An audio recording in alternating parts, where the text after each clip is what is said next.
Welcome to Mommy's on a Call, your sacred space to laugh, learn, and feel like a real grown-up human for a hot minute. I'm Stephanie Uchima Carney, a mom of 3 under 6, serial entrepreneur, business strategist, and donut connoisseur, just trying to get through the day one cold cup of coffee at a time. I believe that with more intention, a positive mindset, and self-care, it is possible to thrive in motherhood, business, and life. My mission is to uncover the daily rituals, life lessons, real-life tactics, and favorite tools to inspire and empower you, mommy, to get the most out of life every single unpredictable day. So grab your headphones, tell your kids you're on the potty, and tune in weekly for some laughs, knowledge bombs, and plenty of real talk with real moms, and maybe a dad or two. Welcome to the Mommy Pod. Well, welcome back to Mommy's on a Call. Today, I'm excited to bring to you Kodi Berg. Kodi is a former actress and model turned obsessor of making chic weights you actually want to use with her company, Equip.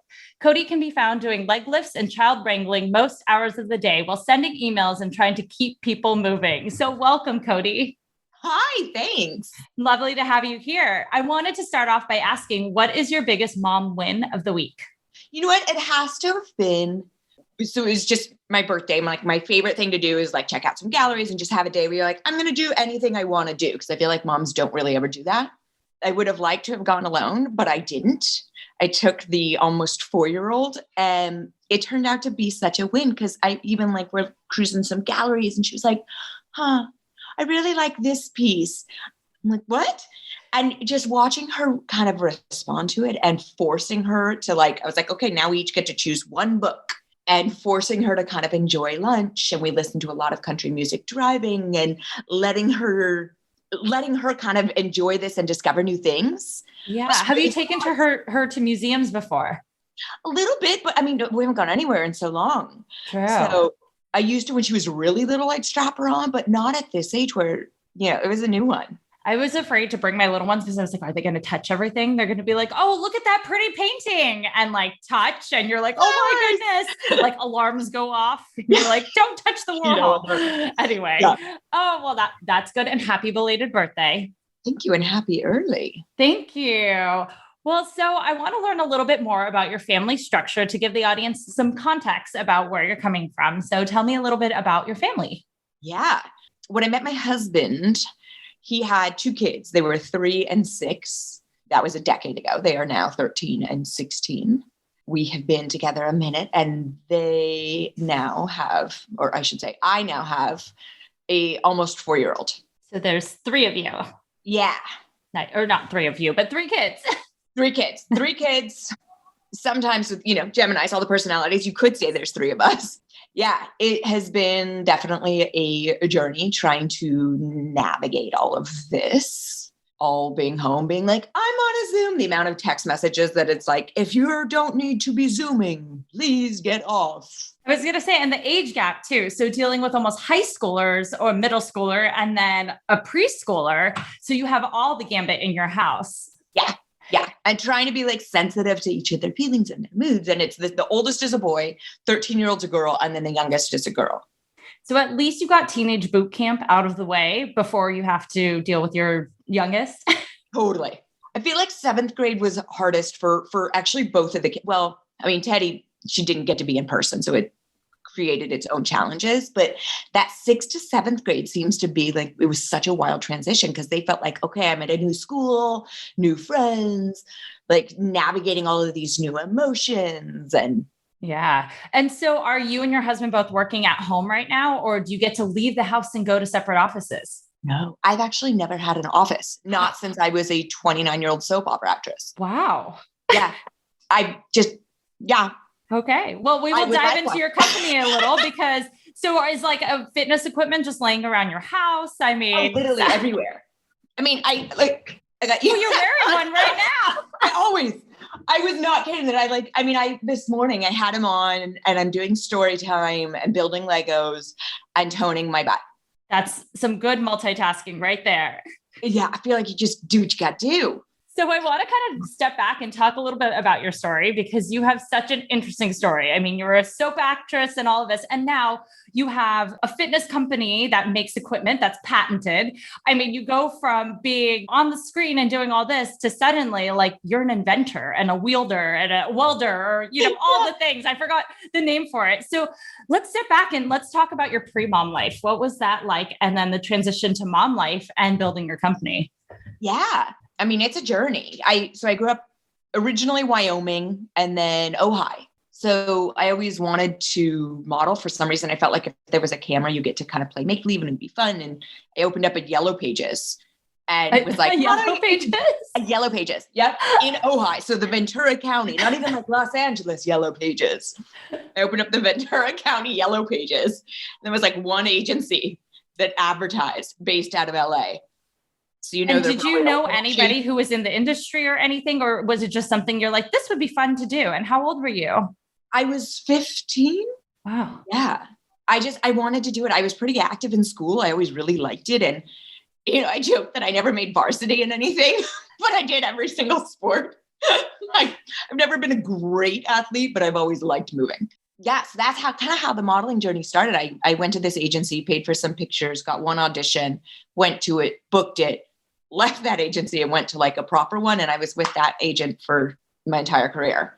Yeah, it was fun. That's how I bought my first house and loved it. It was, most of the jobs were the super unglamorous ones where it'd be like, oh, I'm on the like random catalogs, but they would pay well. And I joke and I'd be like, I'd be wall decor. Like just hired to like go to a party and be like, okay, well, thank you. This beats digging ditches.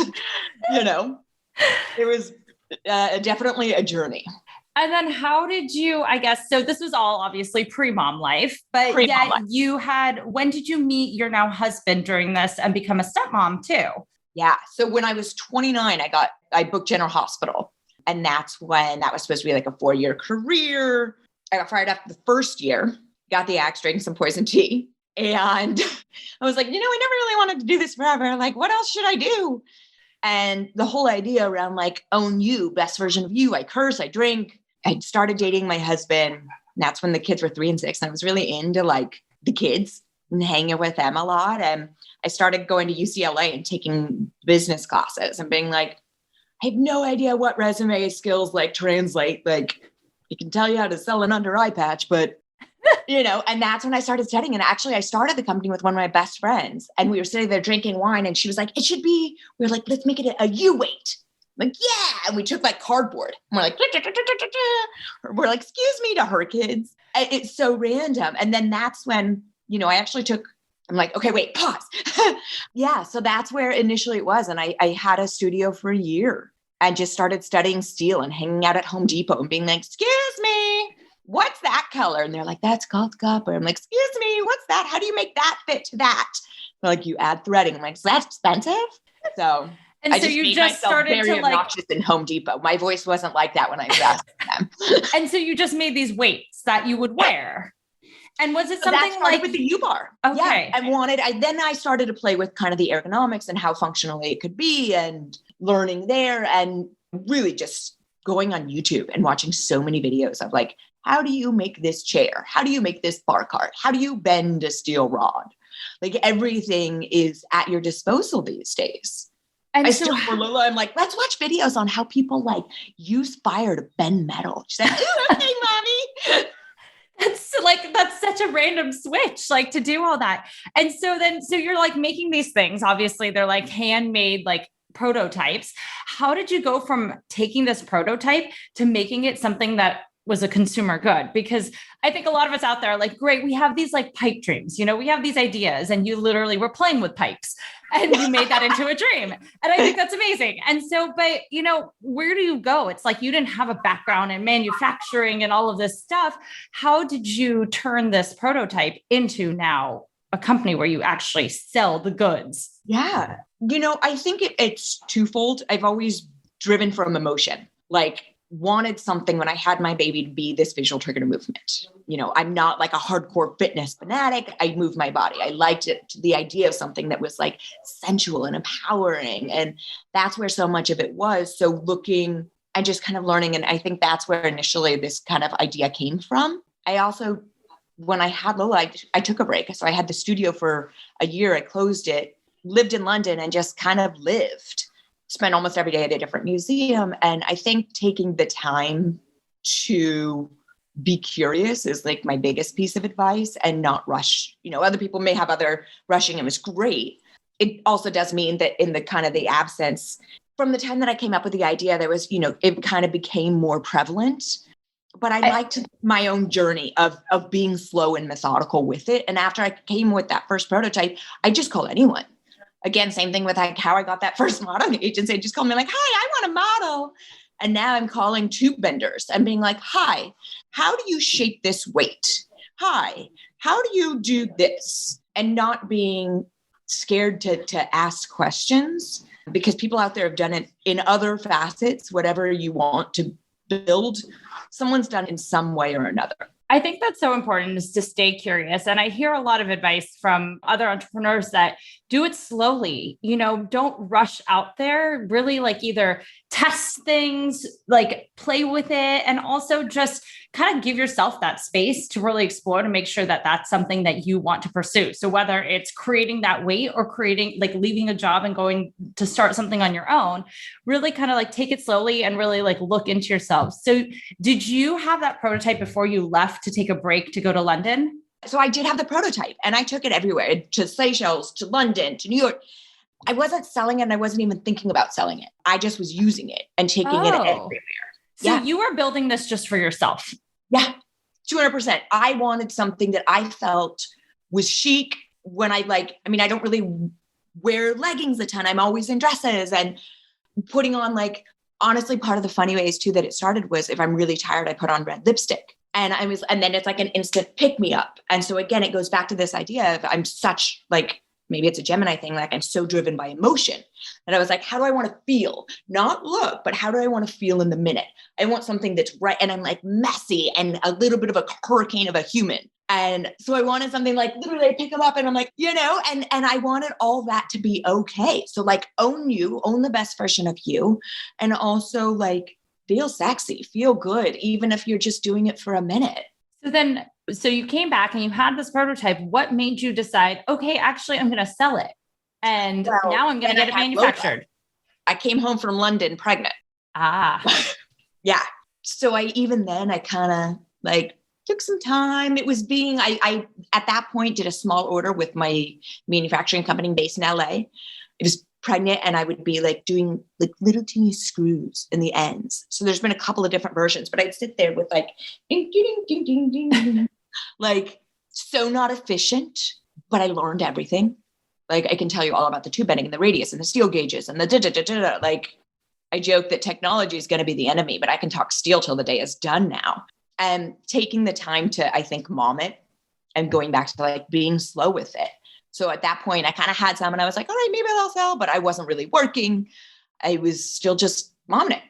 And then the past 2 years, I've been and I would like to do a little less momming it and a little more equipped in it.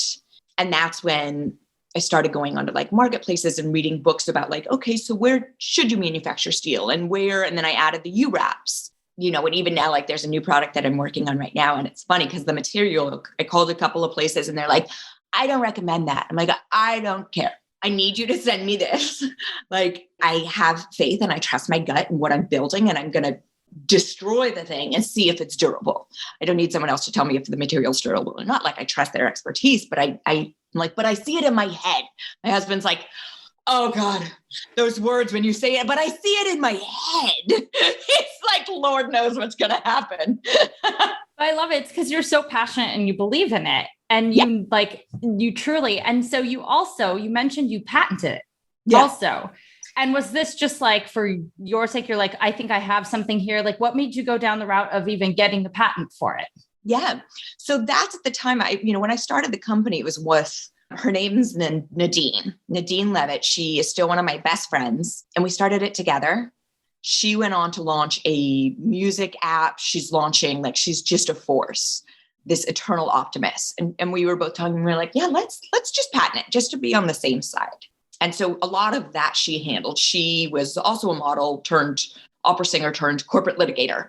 She had more of like the law background to it. So I was like, all right, great. So you got this. And we wanted to be on the safe side. And again, like back to this whole slow journey is now where we are, where I'm like, see, I'm trying not to curse. Oh, shucks. We're in 13 countries and we're in hotels and gyms and homes and all over the place. And I think a lot of it is because I took the time and I'm still a company of 2. Yeah, which is what I wanted to ask you about. I know you basically said you're like almost a one-woman show. Yeah. How are you doing all that? Because, a lot of the advice we get is, build your team, build a team around you to support you. Why have you made that choice to not build out a team? And how do you manage being a team of 1/2 with the 3 kids at home with this? And now also what the audience doesn't know is you're also opening an ice cream shop in your hometown in Ojai. And so you have another venture coming. You're kind of dividing yourself. Talk me through, why haven't you had a team? And also how do you manage all of that? Like, what does your day look like? I think a lot of it, to be honest, is I grew up initially, it was Wyoming and then it was Ojai, and both we grew up very poor. And so I still have a little bit of this scarcity in my mindset, and it's made me kind of go, okay, so, and again, because I so much build from out of my own personal necessity, I'm like, okay, gee golly whiz, I hope people like this. It's this kind of humble roots. And my dad jokes, he's an old cowboy, and he's like, Blondie, I just love that you built a giant gold horseshoe. And he actually keeps one on the floorboard of his pickup, and the U-wraps are on his dashboard, and he drives all the time. So he'll pull over at a pit stop and be like, well, I'm just going to grab it from underneath there. And he's like, I like that it doesn't roll around all over the truck, but I think that is what choosing to have motherhood as primary focus. And then by the time I was ready to switch, COVID hits. So we no longer had childcare. We had 2 adults working from home. We had 3 kids. My older 2 are 50%, but it was no joke. And so then I was nervous that I was like, okay, so I don't know how to build a team when every bit of dollar I would make, I still haven't had a salary since I was a 29-year-old soap actress.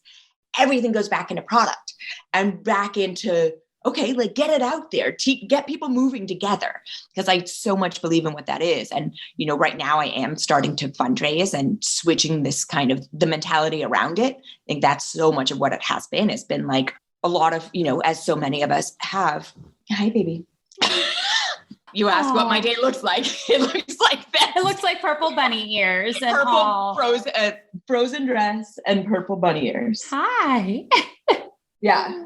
Mommy. Hi, baby. Mommy's on a call. So what your day looks like. Yeah. It's literally everything I do has a small human. So she's in school for the first time as of that this just began. I think a lot of it too is that country grit. You just do what you got to do. And there's days definitely that I'd be crying in the bathroom being like, how? I don't know how I'm going to be able to do both, because I'm so passionate about building this world of equipped. And I believe so much in getting feedback from people where they're like, this woman is 83 and she saw us in the Financial Times and emailed and was like, I want to move my body again. I want to be the strongest octogenarian there is.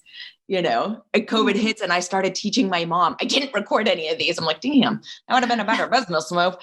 But I taught my mom and her 8 best girlfriends how to Zoom, because they were all so social. And so we would do weekly workouts, and I'd send them all kits. And, these women have been best friends for 50 years. They're all 71. And the idea that emotionally and physically, they wouldn't be able to move like they were. So I think a lot of it in this past, year has been taking the time also to go sit outside, breathe, get off screens and be with her and let her play. And then I'd be like, okay, so sit here, focus, be very clear on what you want to do when you go back inside.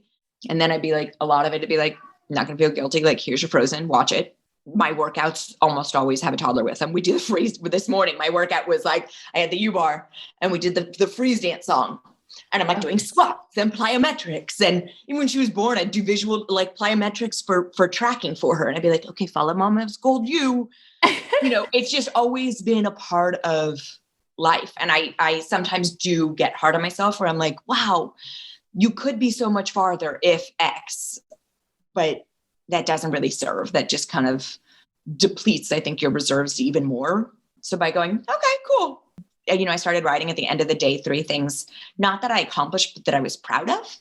It could be any, because I think at the end of the day, it was so hard to feel accomplished when I wanted so much more professionally. And it just, the capabilities weren't there. We had no child, it's what with so much of us. So I love that because it's kind of like me asking, like, what's your biggest win? Like, what are you proud of today? And I like that. A lot of people do, gratitude and stuff. And I love gratitude, but I also really like celebrating the wins because sometimes we like forget all those little things that we do in a day that are just, it could be as small as, wow, I got in a 10-minute workout, or I brushed my teeth, or I took a long shower. Yeah. I took a shower. I read for a chapter outside, and like, I let myself be curious. I can be literally anything that you're like, okay, so what typically sometimes we can be hard on ourselves for, what can we pivot to make a positive thing? And it's almost back to this whole idea of own you. I think there's so much, you must see the darkness in order to see the light. And I'm such an advocate of that. And like, I just I'm trying to get better too. I wrote like a blog post on like, your waistline does not determine your worth. And because I think so often if I'm really stressed, then all of a sudden I'm like, oh, I don't know. Or like, and find my association with my body and what I'm putting into it and how I'm moving it is much more toxic. And so just the mental association with everything, it's so important. So besides your workout, are there, and your 3 things you do at the end of the day, you write about, are there any other sort of wellness practices or rituals you do day to day to just help you be a better mom or, better entrepreneur? Just taking a break to be outside without any technology. I always have a journal in my purse with me. And then I have one for Lola because she's almost always like literally it's every moment of every day. But so I have hers. So I feel like I'm being a good role model. I can be like, no, this is what you do. Here's your 10 minutes. You can journal, you can run around, but this is what I'm doing. And sometimes it'll be what normally we do on our phones. I'm just writing it down. And then when I go back inside, then I'll switch over to the screen. I'll be like, okay, and execute. Yeah. Because then I feel like you're not distracted and you're much more deliberate with your time. I like that too, because you're kind of modeling for her. You're showing her, you're like, okay, mommy needs my 10 minutes. You get yours. Yes. And so I think that's a great thing. Yeah. Like whatever you want to do, I really don't care, within reason. But yeah, I think it's important to show that and also to live that for myself. So I know you're super passionate about things and you also work a lot off of emotion. And I know you also just purchased an ice cream shop. So can we transition into talking about, not only, run equipped, you are a mom, and now you bought an ice cream shop, not even in the city you currently live in. So can we talk a little bit about why would you do this? What was your thought process and how do you anticipate kind of managing that all when you're adding one more thing to your plate? I know. Because I know we have a lot of multi-passionate entrepreneur moms out there and so who have all these things. So I'm curious, you're in the midst of it all. What is going on in your mind? We are, 3 weeks in. So I grew up in Ojai and I worked in Ojai ice cream through high school. And the owner was ready to retire. And I was kind of like, he was like, you should take it over. I was like, in there serving myself up my orange. And I was like, haha. And then, here. So I'll go back. So after, 7 months of COVID, not leaving the house, no childcare, trying to run a home fitness equipment company that we couldn't keep stock. My supply chain was an absolute mess. I was like epoxying during nap time in the garage and then like shipping them out with the kids. Yeah, it was nuts. But I told my husband, I was like, I need help. So what we're going to do is rent out our house and we are moving. He's like, I'm sorry, what? I'm like, we out. So I want to go to be closer to my mom who can help. I have a lot of girlfriends that have moved back to Ojai and have a lot of kids. Yes. So we moved. So we chose a different house. We were in Carpinteria for 2 months, Oxnard Shores. And was this also too, because the high schoolers could be doing Zoom, so you could leave? Yeah. They were all remote. So, and they both say, they're like, in hindsight, like that was really cool. We had different neighborhoods each month. Like one was on the water and we'd like, there was like birds. I'd be like, all right, troops, wake up. It's time to go bird watching. And they'd be like, no. But then eventually you go and now, they're like, oh, I really love an egret bird, But so while we were up there and while we were in Ojai, the owner of the place I worked all through high school was like, you should take it over. And my kids always loved going in there. And he kind of casually mentioned it again. He's 79. He was ready to retire. He didn't have kids. And when he said it again, I came home and I was like, babe, I have another idea. It's like, oh, I see something in my head. And I kind of brought it up and I was like, I know this is crazy, but who knows? And then we kind of thought about it. And we were like, all right, family meeting. I got all the kids together and we were like, so this opportunity kind of presented itself. If we do this, what does this look like to everybody? And the kids were like, okay. Of course, they were like, I'll do the branding. I'll do all this. Like, I'm like, no. You're serving. Get to scooping. You're going to learn to like work with people. And again, it's like they came up with the adage of like, we're serving scoops and smiles. That's and so cute. It's so cute. And they were really into it. So we went back to Doug and we we're like, all right, let's talk. And we went through all the numbers and kind of realized that it does make financial sense. Cue the husband. Yeah. So we bought it as of May 1st. Wow. Back and forth. There's an amazing manager already in place. Yeah. Yeah. So I think that helped. That's incredible. Yeah. We're going up tomorrow. All the kids are working. I think it also helps that you work there in high school. Like you worked from the ground up. It's like kind of starting in the mailroom kind of thing. So even though you might not know anything about ice cream businesses or doing that, you you didn't just start literally another pipe dream of something that you had no background in. Yeah. I mean, if we did nothing, it would already be a profitable business. Okay. But we're like playing with the flavors and definitely have, of course, like aspirations to build out the brand. And it's such a cool opportunity to take something that, it wasn't trademarked. Yeah, it's pretty fun. And I've realized too, I think going from, it's almost back to what we were talking about with the 3 things that you're proud of. I've kind of learned what I enjoy doing and like building out a brand. And there's so many parallels to no matter what brand you're building. Like I was even starting another one with my dad. Like I love doing that. I love just kind of finding this little message and playing with the imagery and the colors and the fonts and the vibe of it all and kind of playing with it. We're going to build out like t-shirts and all the merch and all the flavors that are Ojai themed. And where do you get your inspiration for the branding and for looking for things like that? I mean, like you created the design of the U-band, you have all of these kind of creative aspects of yourself. Where do you pull inspiration? I think a lot of it sounds really cheesy, but like nature. Again, I spent a lot of time. I grew up hiking and camping and rodeoing. I rode steers as a little girl. Like I can like lay there and stare at trees. When I lived in London, I wrote a book, never probably going to publish it, but like I didn't have a phone and I just chose to like watch the world. And so I would bring my little journal and like bring my little computer and like sit at these dope little restaurants and like drink a gin and tonic at lunch and be like, I'm going to write a story.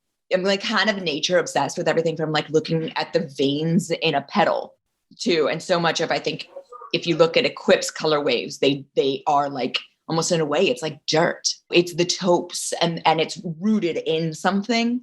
I love the different shades of greens and blues. And same thing with the ice cream store. I was like looking at like the California poppies and the Valencia oranges and the avocados. And I was like, how can I mute this to make it something I'd want to wear? And like, so kind of leveling up a little bit, and also like, I love going to galleries. I love fashion.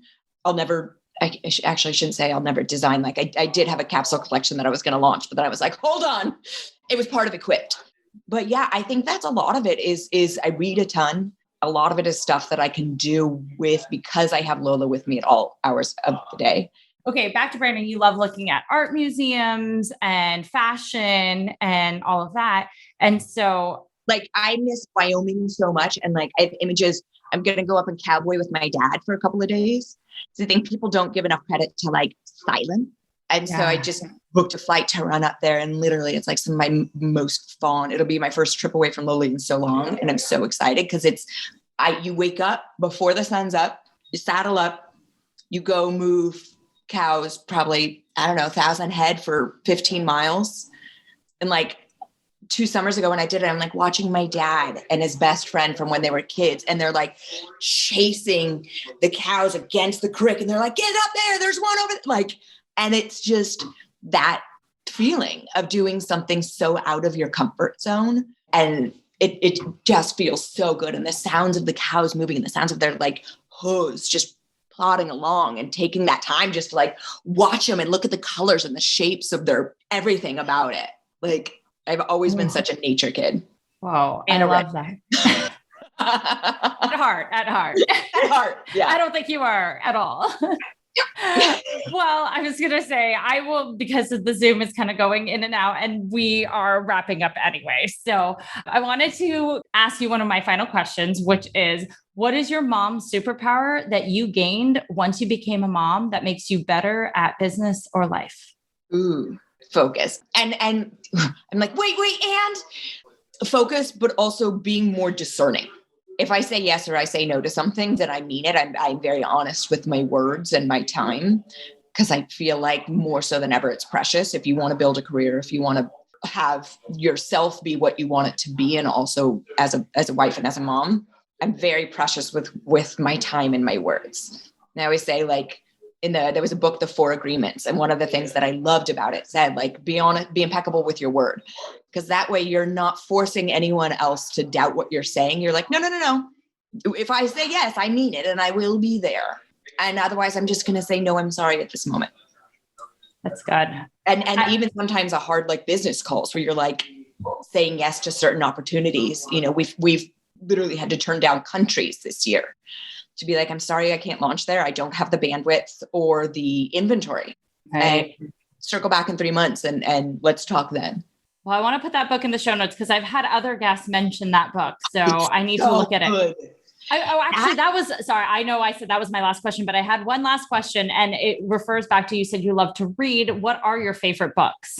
I read a lot of historical fiction. I love, like, Eric Larson. So right now I'm reading the Churchill, his new book about Churchill, just because also it's so interesting, I think. And with the world being so kind of scary and dark, there's so much empowerment in there and in overcoming. I love historical fiction. I also love, like, cheesy Victorian romance fiction, like about Queen Victoria. She's just so rad. To put it frankly, I love that she was this amazing, loved being a mother, but she also was like a ruler. She loved the arts. I spent so much time at the V&A. Historical fiction, hands down, is one of my favorite things. Awesome. Well, it was so good to chat today. Where can we find you online? I am mainly on Instagram, Kodi Berg, and then Equip Movement.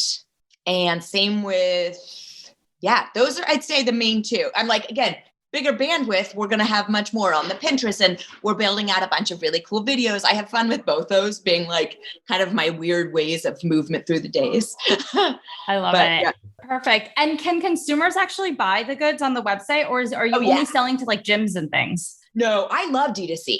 Okay. I like that relationship. And that's a big thing that I'm trying to put more focus into is, I love people, like, so really nurturing. And I mean, sometimes I'm even, from a professional, terrible at it, where I'm like I'm sending one-on-one videos where I'm like, I probably should record this and just upload it to the channel. But yeah, it's all there. Everything's found there. Well, perfect. And equipmovement.com is the website.